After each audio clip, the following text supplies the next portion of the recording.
we have to do it consciously. We've got to recognize what are the patterns, how are we speaking to ourselves in our minds, what is our self-talk like, how are we relating to others, what is the content of our conversation with other people, and what is the content of our conversation when we're on our own behind closed doors. Is there a difference? And celebrating our successes along the way. We've got some fresh new young talent doing some things that I know you haven't heard before. 1, 2, 3, listen.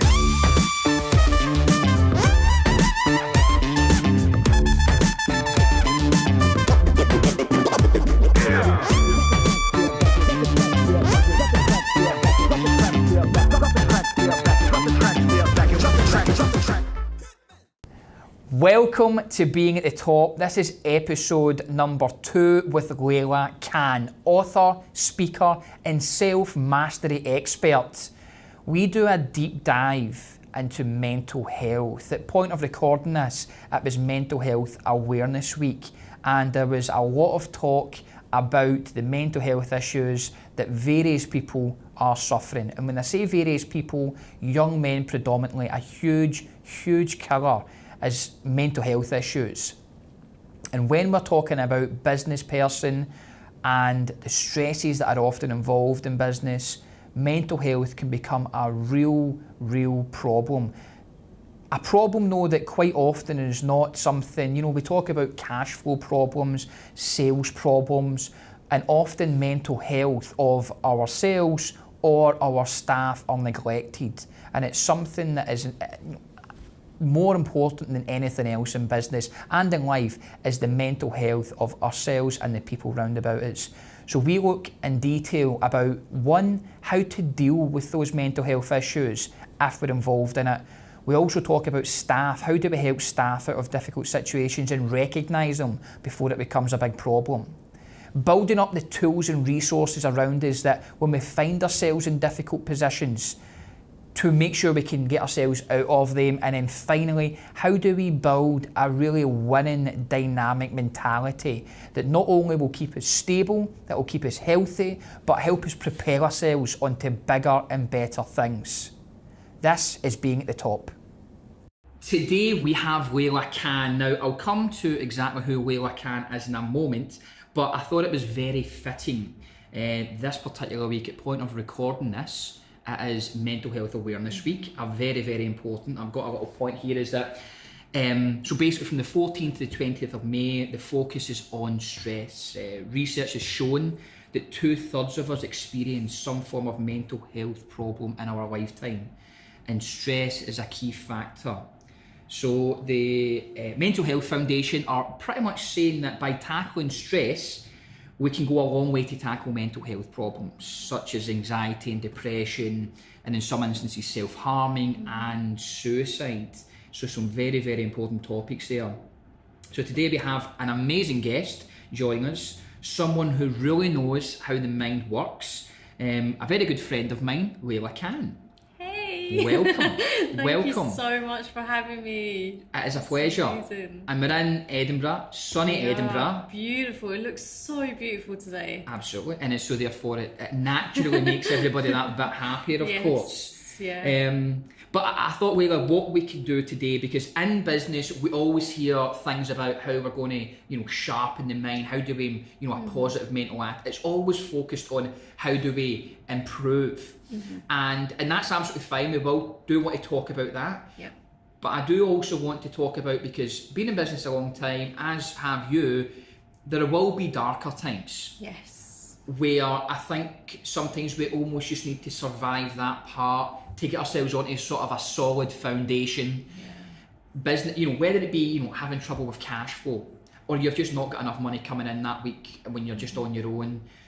Someone doesn't pay you, you've got an HR or staffing issue. I mean, I do not want to put people off going into business. I mean, this whole podcast is about encouraging people, but it does happen. Yes. And so therefore, I really want to talk about and focus in on how do we just look after our mental health? How do we when we have staff, how do we notice things? What are the telltale signs? And things of that side of it. So a really, really important topic, and as I said earlier on, a topic which is very much in the media. And it's strange how it always takes these awareness weeks to actually draw this subject up. I know. I think that the conversation is definitely becoming much more commonplace. We're opening up and talking more about challenges. We're talking more about what it means to have mental health problems. We're talking more about what it means to try and understand better the challenges that people are facing with regards to mindset. Now, when it comes to mental health, I personally see it as mindset. Mental health is mindset. Mental well-being is about mindset. How do you use your mind? How do you talk to yourself in your mind? What is your self-talk like?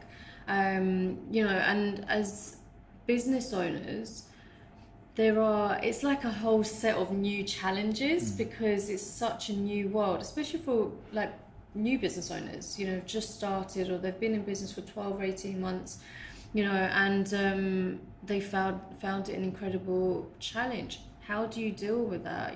How are you going to get yourself from A to B and keep your mind, So, because I know teaching was a big thing for you, wasn't it? Teaching was a huge thing. Teaching is my love. Everything that I do now is teaching. Yeah. I've gone full circle, and I've learned so much. Like, I knew when I was 6 or 7 years old that I'm here to be a teacher. Wow. I knew what my purpose was.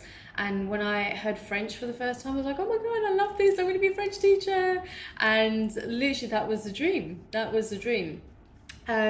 You were saying there earlier about talking to people and kind of, talking about what's going on for you. So at 12 or 13 years old, the school had found out what happened, and they had a counsellor come into school so that I could speak to somebody. And I'd see this person regularly, and she really helped me to just voice what was going on to somebody impartial. And so when I moved into teaching, and I saw, I've worked with counsellors and coaches pretty much all my life, and still now, I'm business coaches now, and it's just like the best relationship. But what happened was, as a teacher, I would recognise in my students when they were starting to show me symptoms or behaviour patterns or language patterns that were like what I had been going through. And so in my classrooms and in my business as well, and I think just my energy now is I create a safe space, and a safe space for the other person to talk, to release whatever's happening for them, and to know that it's safe. Like, it's okay for us to talk about the challenges. I've been divorced, I've been homeless, I've had barely any money for food, literally no money for food, where I've used my Boots Advantage Points card to buy food. And this is only in the past few years. This is as a business owner. And you get resourceful. So in business, what this has all been for me is, I love that question that you've asked about the emotional roller coaster and then setting up in business. I worked up super quickly. So I've always been super driven and ambitious. And I've never seen myself as, because I'm a woman, I can't do that. I've always thought, because I'm a woman, I can do that. And if I'm the only one doing it, I'll do it. Or if I'm the first one to do it, I'm going to do it. Which is mental health in its own, isn't it? Yes. In a very good way, of course. Exactly. And that's a trailblazer. That type of mindset is really where we talk about having that, sharpening that mind, so that when a situation does come up, it doesn't matter what comes up, whether I'm the first, the last, in the middle, that whoever's in front of me, I can do it. Exactly. It's having this conviction of the heart, having this absolute conviction of the heart, where you know what is right for you. And this resilience has built up in me because of all these different things that I went through, and I've learned how to be resourceful. that when I've known what I know, there's no doubt. And so as a business person, really succeeding in business is about, or even making that decision to go into business, it's about having this core belief in yourself that you're going to make it work no matter what. That no matter what challenges come in, whether that's financial challenges, marketing, social media, technology, branding, whatever aspect of business you're not aware of, you don't know very well, that there are ways that you can find an answer and a solution. With teaching, so I'd moved up quite quickly to assistant head teacher within 3.5 years from just starting as a teacher. And I'd got to the stage where I was burnt out. I was working 70, 80 hours a week. I had I'd give myself Saturday morning off to go swimming. I'd sit by the pool and be like, this can't be my life. Yeah. This cannot be my life, because I've got to go back home, I'm going to have some lunch, and I'm going to start planning again, planning lessons, marking, writing assessments, and when you grow up with this sense of inadequacy, you'll always push yourself to do more, and a lot of the time, good enough is still not good enough. So I had that for such a long time, that mindset. Do you think you were, now looking back, just being terribly harsh and unkind to yourself in that way? Exactly. I was being really, really, really harsh and unkind to myself. Yeah, I think, and I certainly have been there before, but there is a common misconception that when someone is kind of looking in on us about something, that we always, for some reason, we always focus on the worst part of it. Yet the likelihood is that person either has no opinion about it or a very sort of normal opinion about it, but we always assume they've got a very bad opinion about it. Yeah.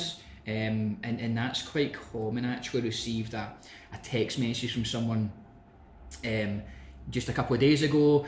I seen something online that they'd done. I sent them a text message. I know the person, sent them a text message talking about how good I thought it was, and the response back was along the lines of, I'm so pleased to hear that, because anytime I do that type of thing, I always think the very worst.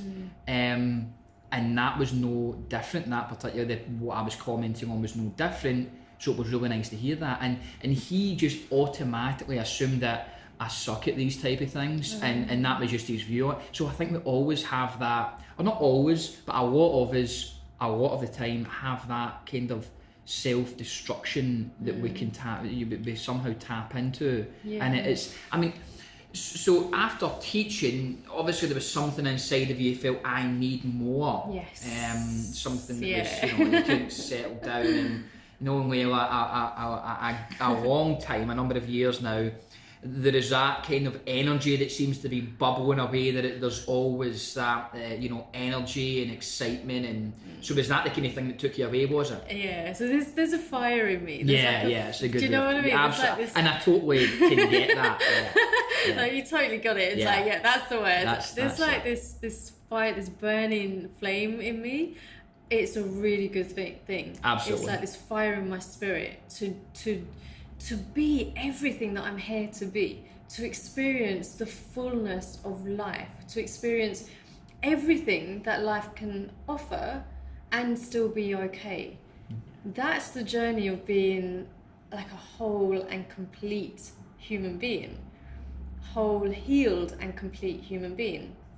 It's when we can take that inner energy and do something with it. So when I was teaching, I had decided, I was actually going through something else which was just absolutely, basically could have sent me into a nervous breakdown.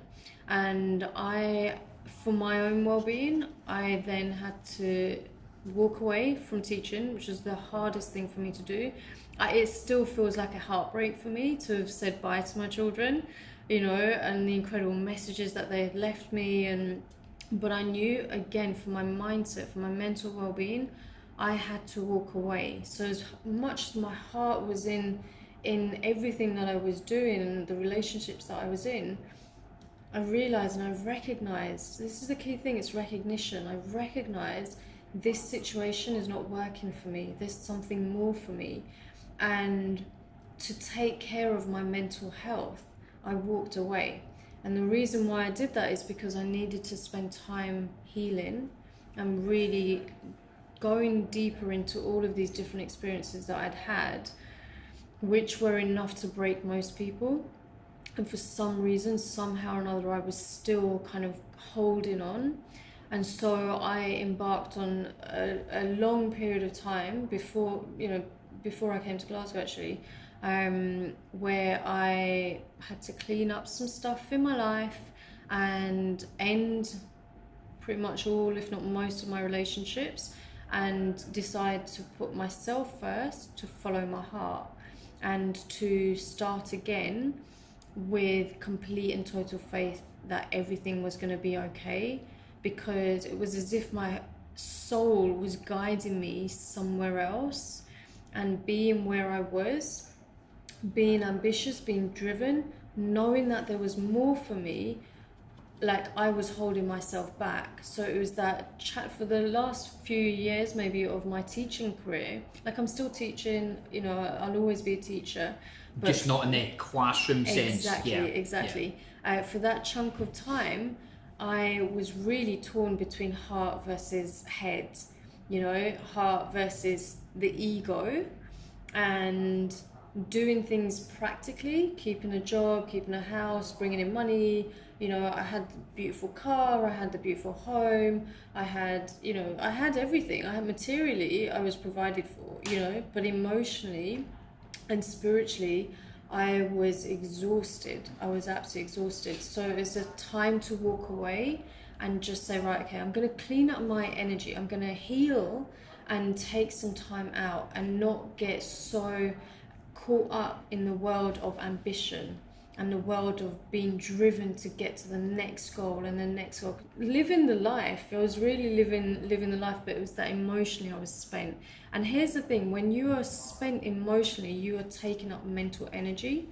You're so focused on the mind, you're so focused on the thoughts because you're trying to find answers, you're trying to figure out a way.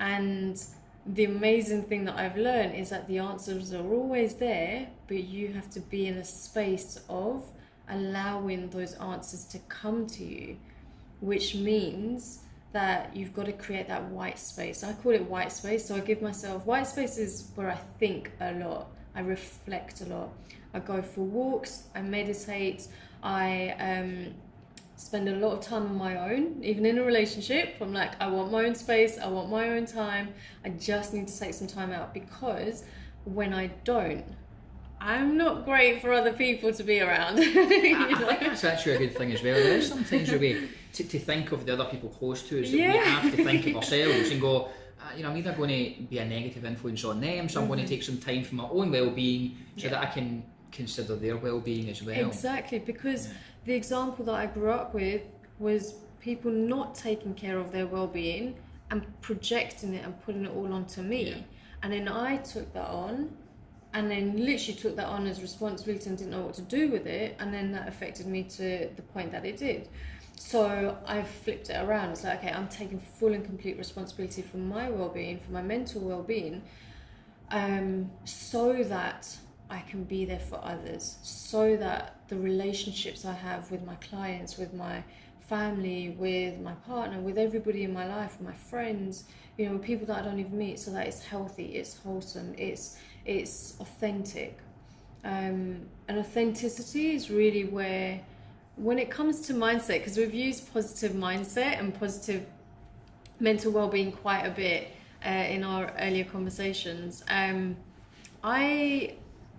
I don't promote positive mindset. I promote authentic mindset. And this has been a shift for me in the past few years, because what I was doing for such a long time, even up to that point where I was teaching, just before I left my ex-husband and divorced him, I was living in that mindset of positive thinking.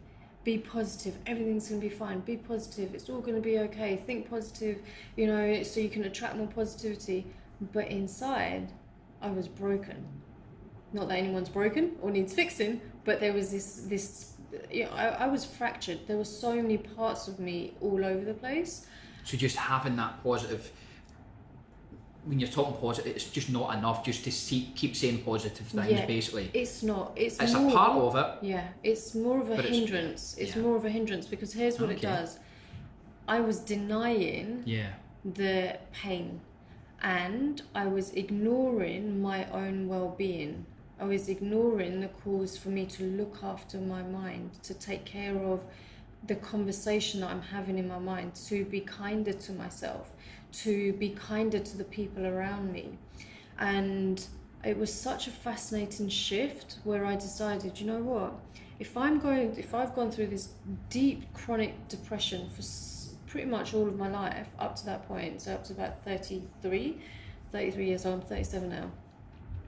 Up to that point, depression, stress, anxiety, I didn't want people to touch me. I would walk through London, on the way to school, and my body language you could say in some ways it looked closed, like I was protecting myself.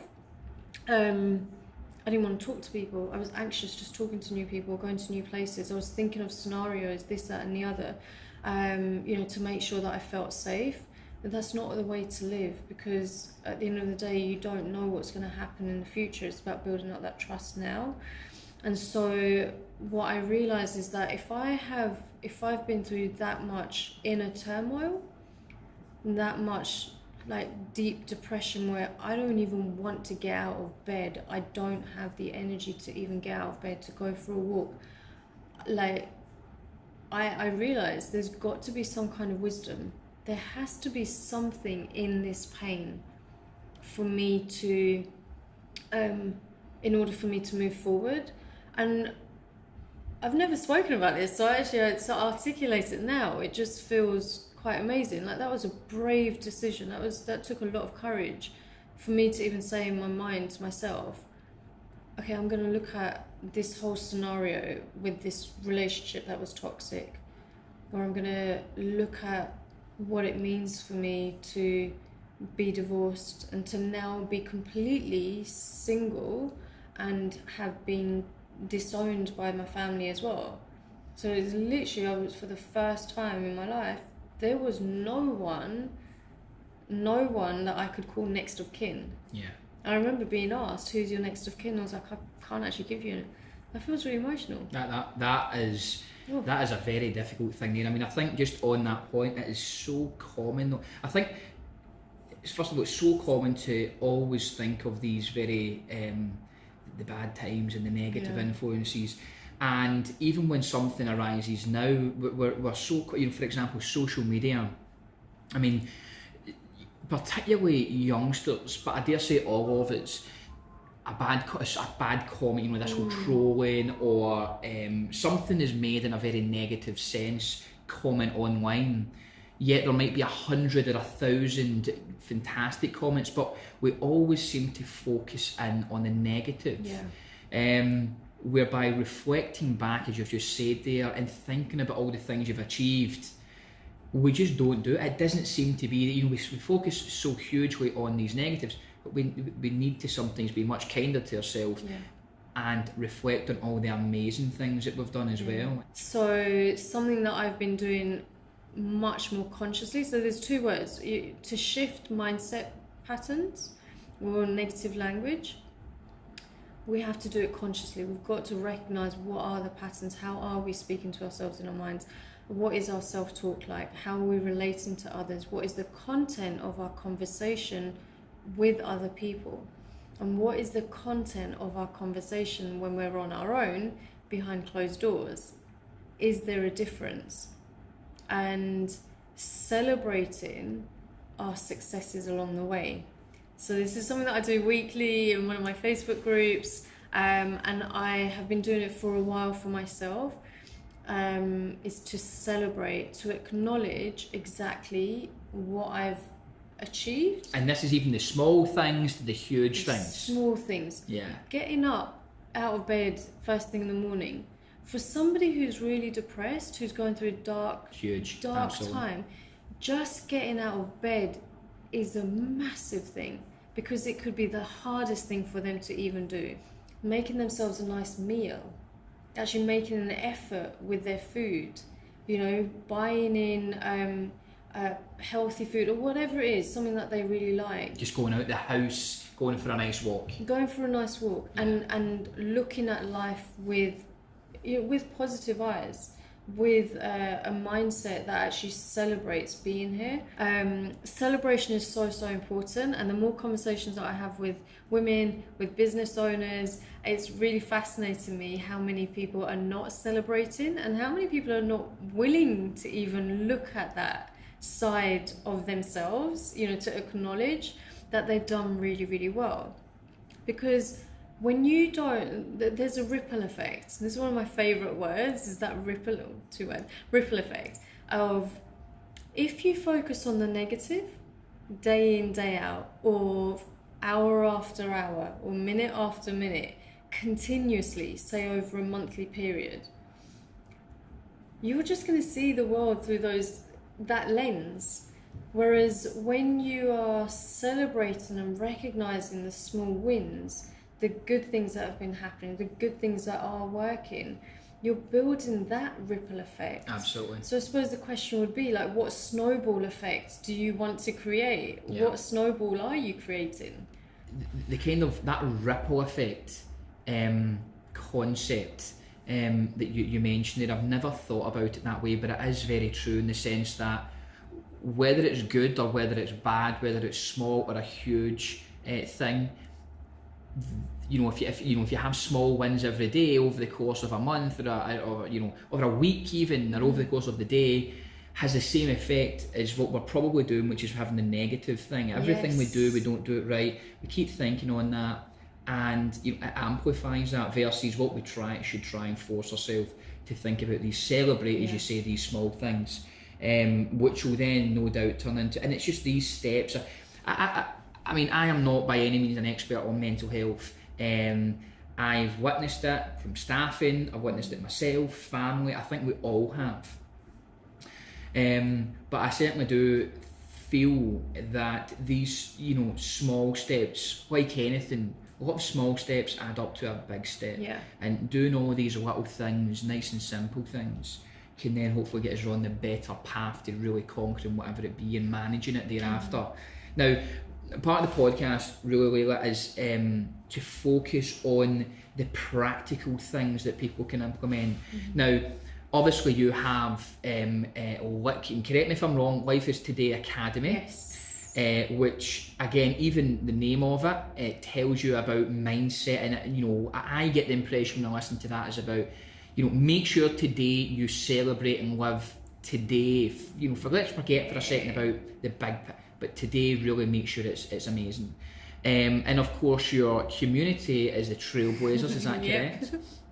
Now, tell me, particularly surrounding business owners or anybody, because at the end of the day, business owners are human beings, but what is the kind of common issues do you see in your line of work where people are having difficulties and the reasons behind it? Yeah, so the difficulties that I find business people when they come to me is, it's about stress, overwhelm.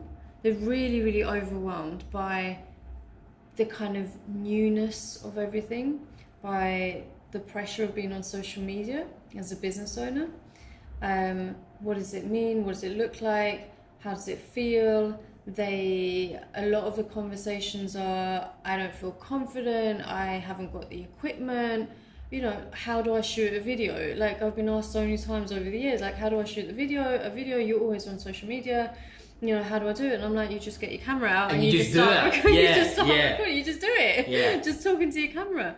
Don't make it such a big deal, Social media I have to say, that's a big, big thing. Yeah. The other one is selling.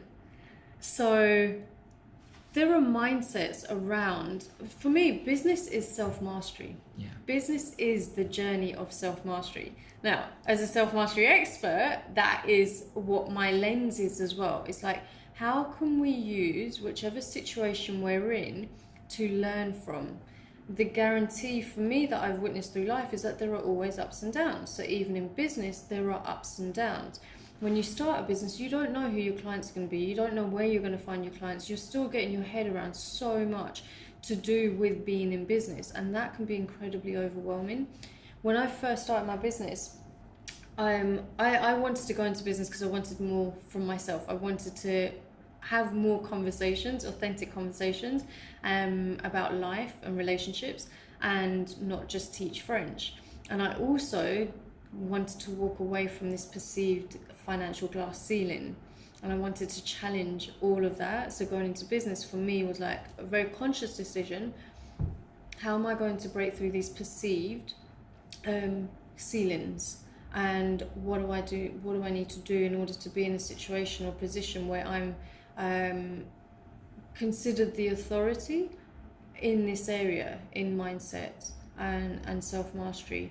And so that's been a journey. And the questions that I was asking, so you have to, in order to be able to teach people, in order to be able to coach people, you have to have gone there yourself. You've got to know what you're talking about. You know, you've got to have walked that path and come out of it. I think that's really, really crucial to being authentic. Like, there are so many life coaches out there that are not dealing with their stuff. Dealing with a lot of business owners, as you do, particularly in some of the programs that you run. Yeah. I assume that you see lots of different people from lots of different cultures. Yep. Some make a lot of money, some don't make really any money. Yep. And you've seen difficulties across everybody. Yeah. And the common denominator is mindset. Yeah. Literally, the only common denominator is mindset. What is your self-talk?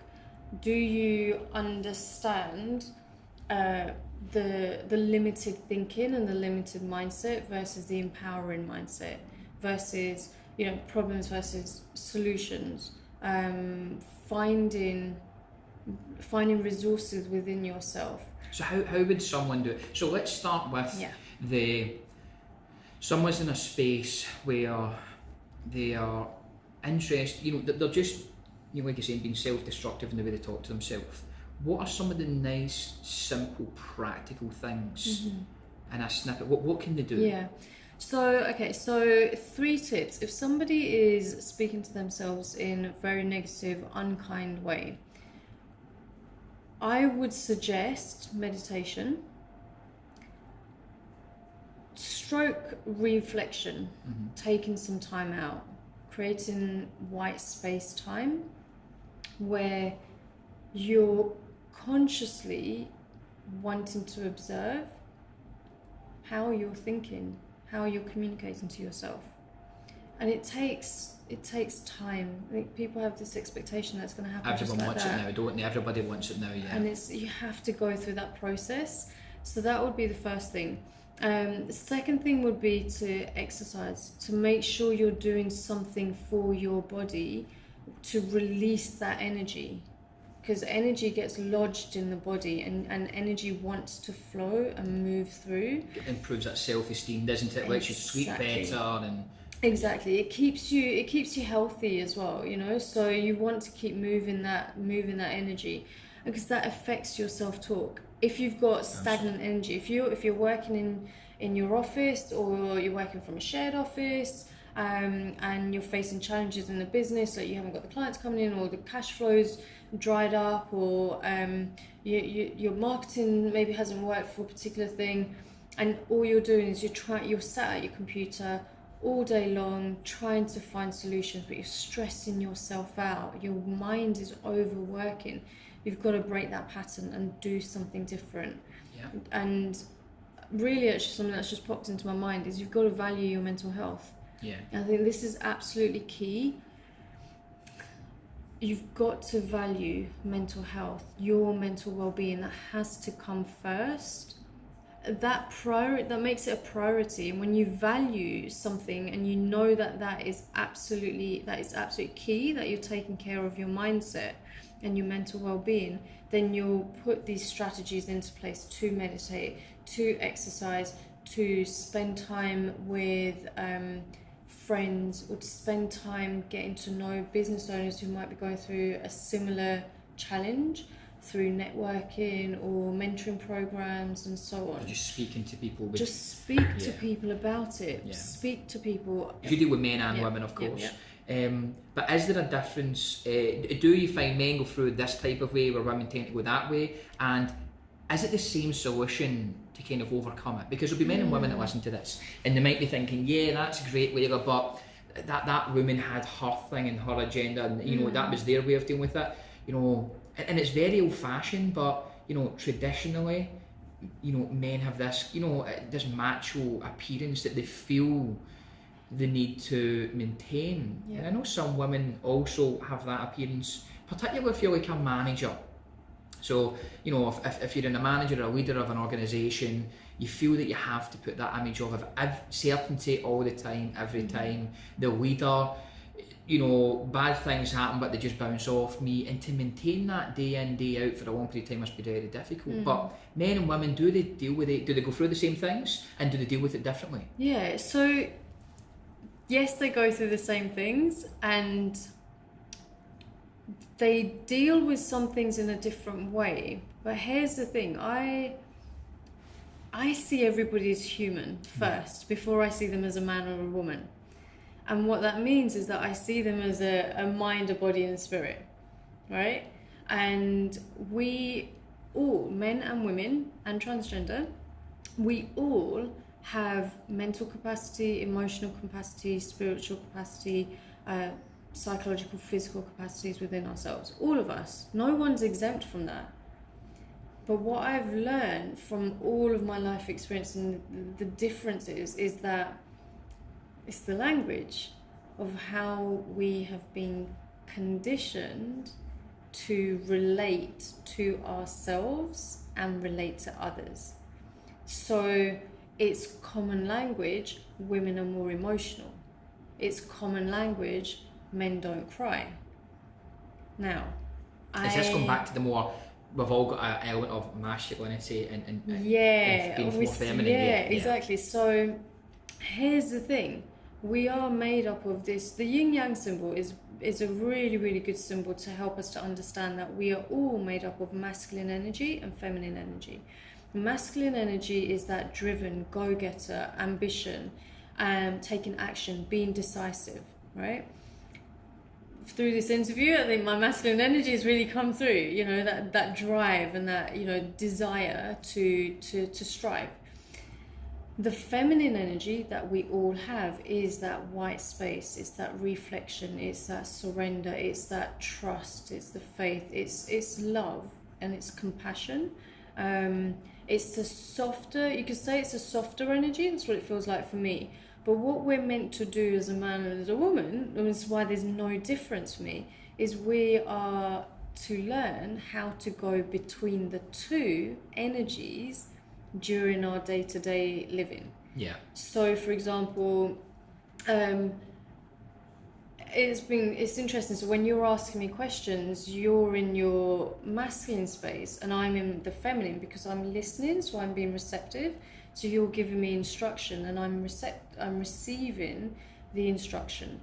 And then when I'm given an answer, it's then the other way around. So you're now in your feminine energy, whereas I'm in the masculine energy. And so this is why when two people are in their masculine energy, they're butting heads.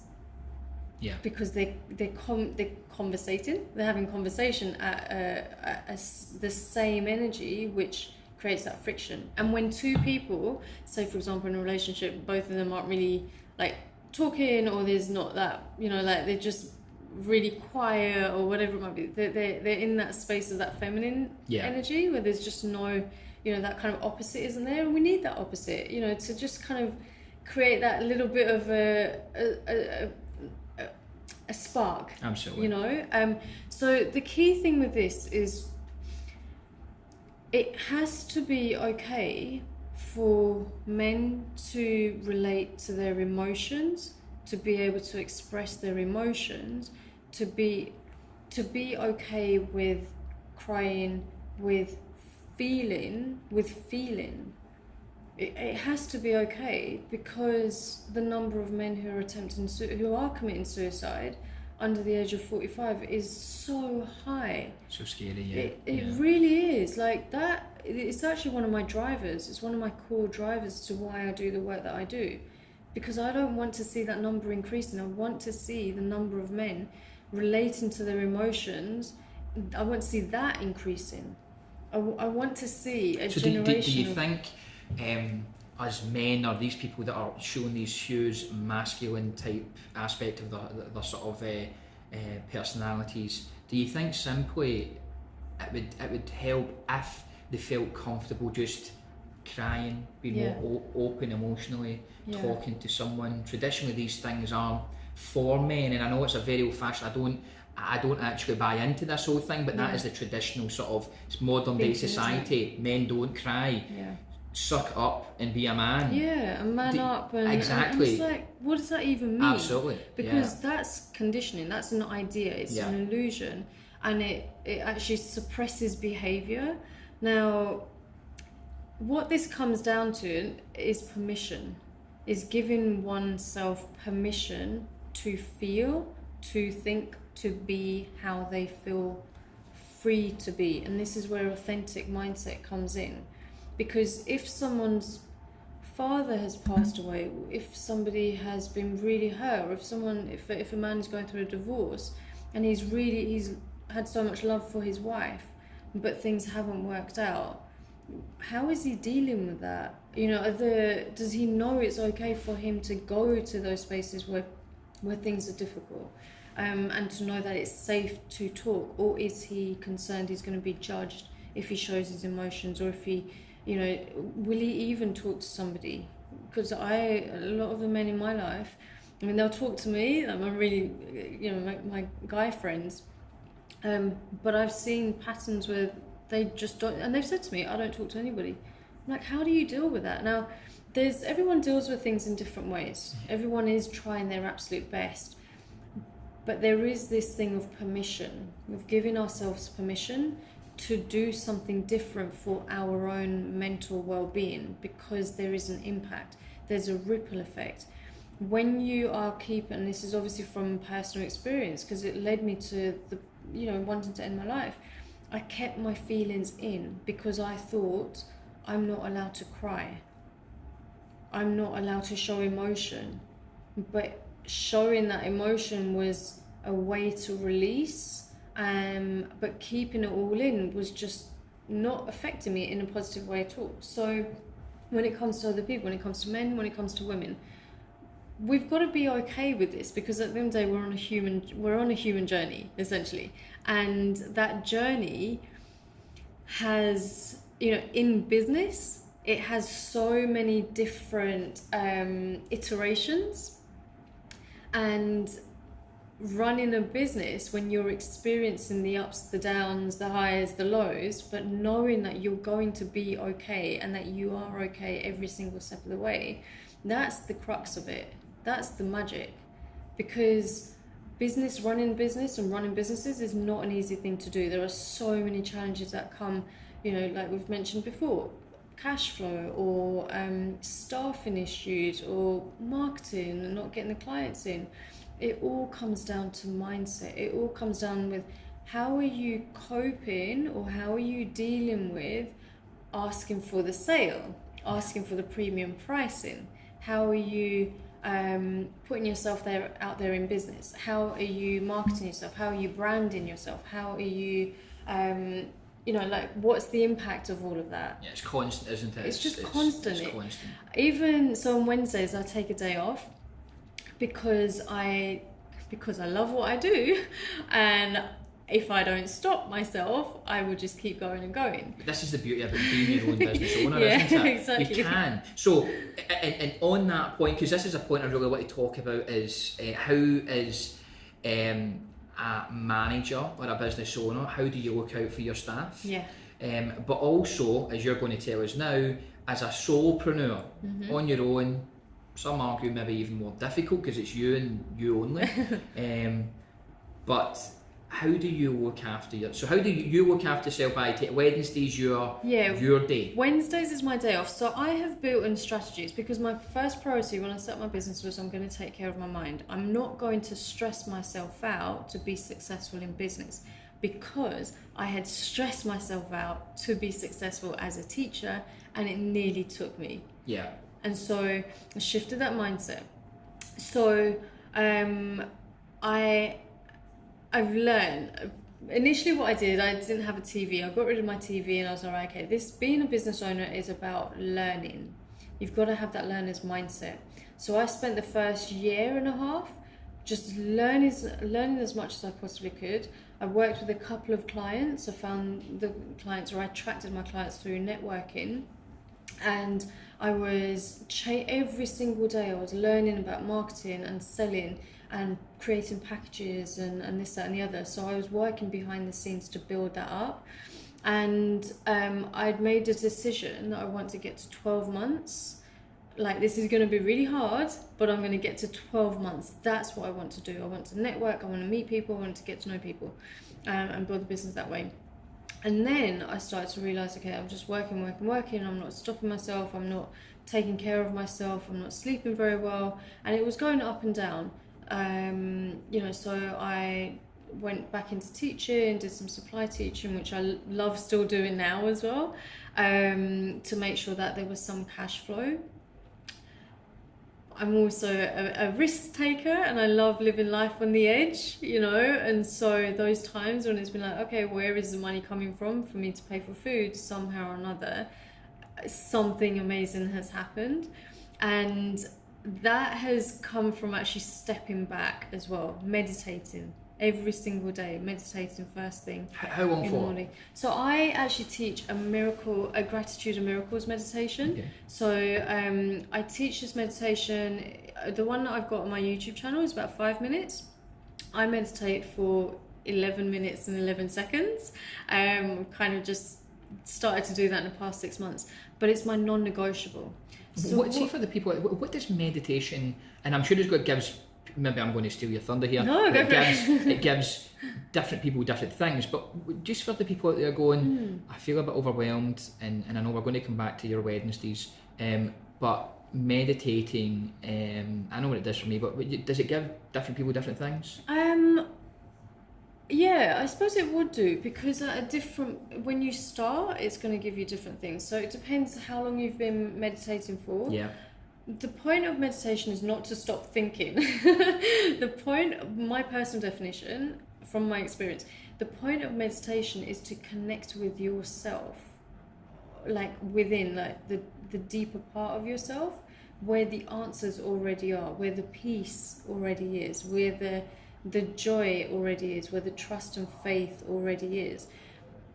You can't get to those spaces by thinking yourself there. Yeah. You have to relax your mind and your body and just allow yourself to chill. Yeah. And it's a non-negotiable for me. So what this means is that I have a couple of things which are non-negotiable, specifically to take care of myself. So I meditate, so I get that clarity, so that I'm able to manifest. Actually, I manifest and visualize during my meditations. So I've known when I'm going to meet a client, the deeper I've gone into meditation. I've had aha moments of what to do next in my business. So I've asked myself a question before I've started to meditate, and just taken that time to relax and said, okay, what do I need to do next in my business with regards to marketing? Or where can I find the ideal office from? Or do I need help with staffing? Or something like that. You just ask yourself a question. It just gives you that space to just think of things. It allows things to come to you there. Okay. And then you get into that space, you just, what you can do is, you can sit down comfortably on your bed or on a chair, and just take a deep breath in and out. And the one that I teach that came to me intuitively was to say thank you on every heartbeat. For some people, they prefer to do it on their breath. So I've actually got a group as well where I teach this meditation on Facebook. And you go into that meditation, on every heartbeat, you say thank you. What that does is you're connecting to your heart space using the most powerful emotional kind of vibration, which is gratitude. When you are thankful for what you have right now, you receive more of that in the future. So how I started was I would say thank you to myself. I would say thank you, Leila, thank you, Leila, thank you, Leila, because the self-talk before then was, I'm not doing that right, that's not good enough, I've got to do better, I've got to do better. So when I say thank you, Leila, to myself, on every heartbeat, it relaxes me. Like even now I can just feel that, you know, that, okay, cool, everything's fine, you know. And you do that, set a timer, do it for 5 minutes, do it for 15 minutes. I wouldn't say you need to do it for much longer than that. Because it's not about the timing, it's about how deeply you allow yourself to connect with other parts of yourself. And what is your other non-negotiables, as you were saying? So the other non-negotiables, so every day I ensure that I go for a walk, so a daily nature fix. And that is because when I was really depressed, when I was deep into depression and stressed and so anxious, I would stay indoors. I would not leave the house. I didn't care whether there was food in the cupboards. I wouldn't even draw the curtains.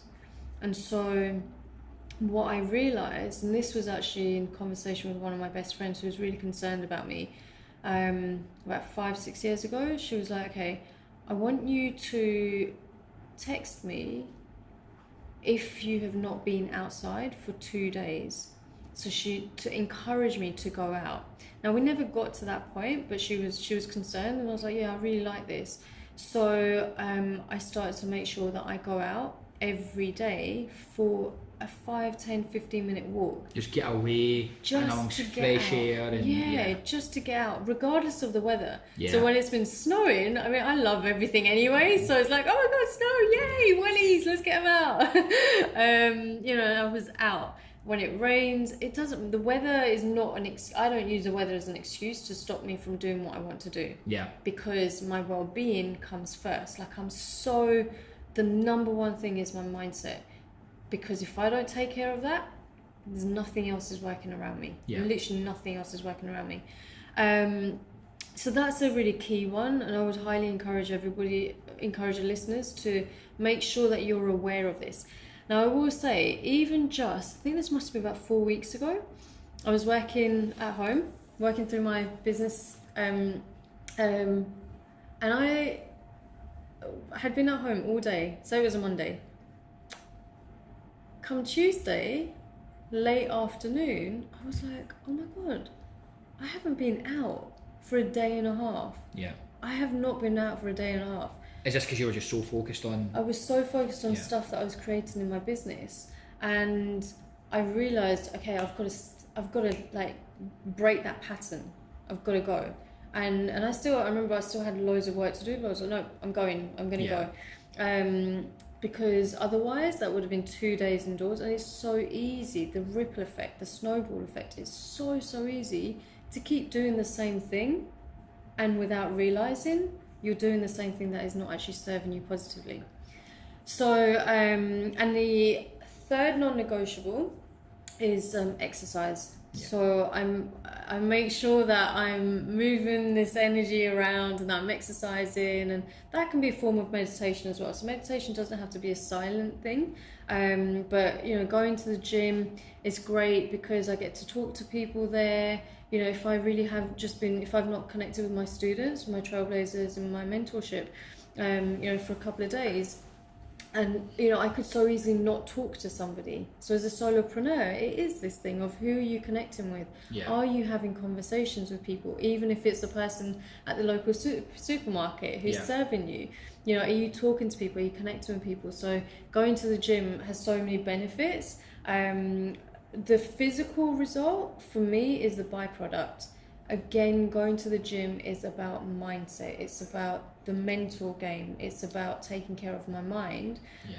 Not getting caught up in stories, not getting caught up in negative self-talk, not getting caught up in, oh, that client's not paid, now what am I going to do?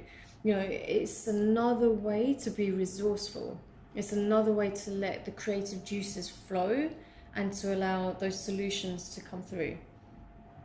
Great. And tell me, what does a Wednesday look like then Oh, for you? okay. So a Wednesday. Now, I have to say, everything is always a work in progress. It's a conscious effort. It's a conscious effort. So Wednesdays for me is my day off. It's the day when I allow myself to be in my feminine energy.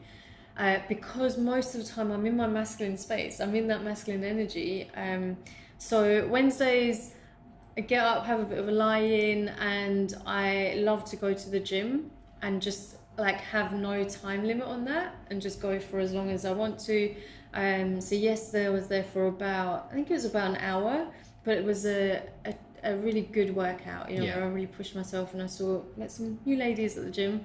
And then going into town, coming into Edinburgh, whichever city I'm in, you know, actually going out, going to the shops, going to the local parks, you know, just being out and breaking up the pattern. And then what I love about Wednesdays is it's the day where I physically follow my heart, as in there's no rules. So you just go wherever you want, do what you want. Exactly. And I catch up with friends without that pressure of thinking, I've got to do that for work, I've got to do that for work.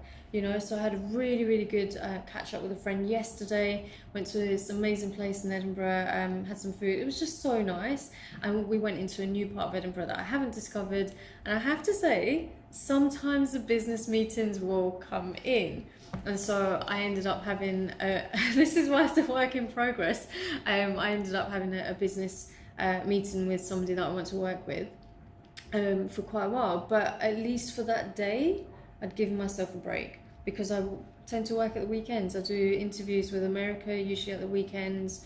And then I've got my clients as well in between. And as my platform is growing, there's so much, there are so many inquiries, you know, and again, those high standards of mine, it's like, oh, I need to get back to that person, but I've got to remember that there's this much that I can do to the best of my abilities. Obviously, if you don't look after yourself, you can't then go after, or you can't then sort of give the clients or those opportunities your absolute all. Does it have to be a full day? Can it be a few hours? Yeah, really, really good point. So actually what has happened sometimes is I've done a half day. Yeah. And that's totally cool. And it can, you know, a half day, a few hours. It's about, what this is about is saying to yourself, I value my time, I value my own attention, I value my own affection. And what this is saying to yourself is that it has to be okay that you give and give and give to your clients and to your business, but you've got to be able to receive yourself as well, and give yourself me time. Because if you don't do it, no one else is going to do it for you. Absolutely. You've got to fill up your own cup, you know, and no one can fill up your cup for you. You know, some people might want to just say, right, a couple of hours first thing in the morning, every day, that's time for myself. That's like time out.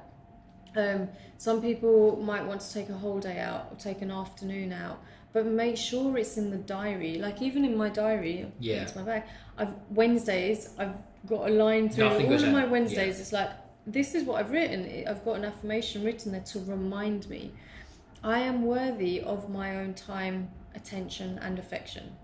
Like I've written that in my diary. So that is, I am worthy of my own time, attention and affection. And is that just your weekly reminder that this is your day to be just you? And okay then. So it's in Wednesday's slot, there's a line through with that affirmation on as many Wednesdays as possible, and it's a reminder when I'm about to put a business appointment in. Just makes you check yourself, Solopreneurs have to look after themselves, but what are some of the things that, let's say, a business owner who's got maybe, or even just a manager, what are some of the things they should look out for their staff, for the people they work with? Question. So I recently had, I delivered a workshop for Princess Trust, and there was somebody there who is the owner of an insurance company, and he wants me to come in to deliver a workshop for his employees, because he's noticing that there is this sense of anxiety. A couple of his employees have mentioned that things that they're going through hard times, bereavements and grief. And so I'm going to be delivering this event for them. We're looking at what are the clues, what are the signals, and withdrawal is a key one. Here's the thing, when people go into work, if they're not inspired to really be at their workplace, then there may be an overlap of how they are showing up, because it might just be a lack of motivation. You know, they don't really want to be at work. Being very inward focused, not really speaking to their colleagues, going to the bathroom and crying. Yeah. That's another one as well. I don't know how common it is in men's bathrooms, but women's bathrooms there are. Well, I think that might be the problem. I don't believe it is that common, but I think that is exactly the problem. Sometimes you're just getting out because they feel, oh, I can't do that, I'll just bottle it up. Yes, that's another one, bottling it up. Yeah. Because when someone is, you can see it on their face. So can you notice, you know, for managers, are you noticing that your employees, are they jovial, are they smiling, or are they stressed? Are their teeth like tense? Is there a tense expression on their face? So that's actually, it's a very subtle clue, but it's crucial because that tells you a lot. Body language says so much. Are they getting involved? You know, what is the culture like in that particular business, in that particular environment as well? Is it one which brings people together, or is it one which makes where employees feel divided? It's not something which you can just say just like that. You know, these are and sometimes these things happen. You know, someone that was maybe never late or rarely late for work, maybe starting to become late, or these other things here. I think certainly from my experience and from a managing perspective, is being able to sit down with everybody in the organisation and having a relatively informal conversation, not necessarily discussing last week's results or workload. Well, workload and not the sense that it's the main focus. What are you working on now? What are we going to do next? But you know, how is the workload? How are things at home? But I think you need to build that relationship with your staff beforehand, because I think there's going to be people out there listening that go, I just don't know how to approach them, and maybe sometimes that person is not the best person to sit down. Yeah, that's exactly, that was one of the conversations that we'd had. It's, you know, how do you do your employees feel safe to speak with you? Do they feel that they have got a safe environment to express their emotions and speak about, you know, the challenges that they might be going through? Is there an impartial person that they can communicate with? I know that a lot of organisations are starting to make sure that they've got mental health experts. Generally it's counsellors, either based in that building, or someone who comes in occasionally to work with the teams out there. I've been, you know, putting myself out there as a coach to say, look, I can come in and work with your organisation, even if it's over lunchtime and your staff need someone to talk to because they're going through a divorce, or they're needing to have an operation, or they're going through ill health, or they're about to lose their house, or whatever it might be. Like, behind closed doors, there are so many things that are happening for people behind that computer screen. I cannot even tell you the number of emails that I get, the circumstances that people are living through, and no one knows, or not very many people know, and they're telling me. And it's like, okay, this space, my space is safe. Are organisations creating that opportunity as well? I think that's where you go back to, is have you created a company culture that people do feel safe to go and speak to you there. And on that, I really think that is a big thing, because I think if we can deal with it, as a lot of the people and listeners here will be business owners and out there in that professional environment, and for me that is a way in which if we get it there, then hopefully, what you don't want to do if home life is bad, you don't want to then make work life bad, and if we can at least fix the professional or work life so that it is safe and not overly pressurising in the wrong way, then that's certainly going a long way to actually addressing the issue. Yeah, I think so.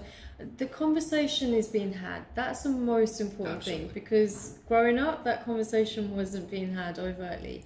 And we're talking about it, and the fact that it's Mental Health Awareness Week is absolutely fantastic.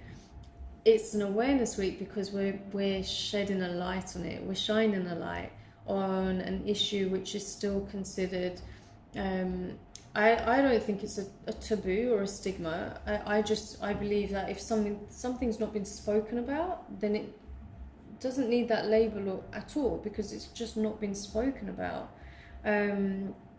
Where things are really changing around mental health, where it's becoming okay, where people are learning to give themselves permission, to feel their emotions, to talk about what's happening, to actually ask for help and then accept the help. I emphasize that because that's one of my things for a long time, is to even ask for help. I was like, no, I'm not going to do that. I'm going to deal with this myself. And then the help would arrive, and I was like, no, it's okay, I don't need your help. And it's still a pattern that I'm breaking. It's still a pattern that I'm breaking, and I've done so well. I've done so well in the past 4 or 5 years. But it goes back to this, knowing that you're not alone, and knowing that there are organisations out there, that there are professionals out there who can support. And from a business, from an organisation's point of view, it's a fact. Organisations need to do a lot better. They need to make sure that they are learning for themselves what it means to take care of mindset. Because the CEOs that I work with, they're stressed, they're overwhelmed. Like, they themselves at the top level are overwhelmed. They're stressed out. Their relationships are breaking down. Their health, their physical health and well-being, is not as optimum as they know that it can be, because they've prioritized so much of the business and the organization. But when you start taking care of yourself, I suppose in some ways when you start taking care of yourself at the top, that ripple effect then goes down. It goes kind of to the employees as well, through the organization. We're having the conversations, the strategies are out there. It's, if somebody working in an organisation is going through a really, really hard time, I would encourage them to take a sense of responsibility to find some solutions for themselves. Ask the organisations if they have any potential signposts.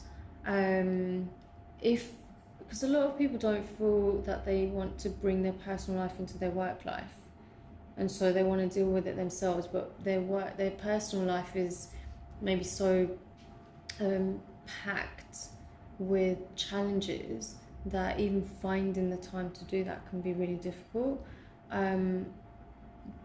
But there is always a way.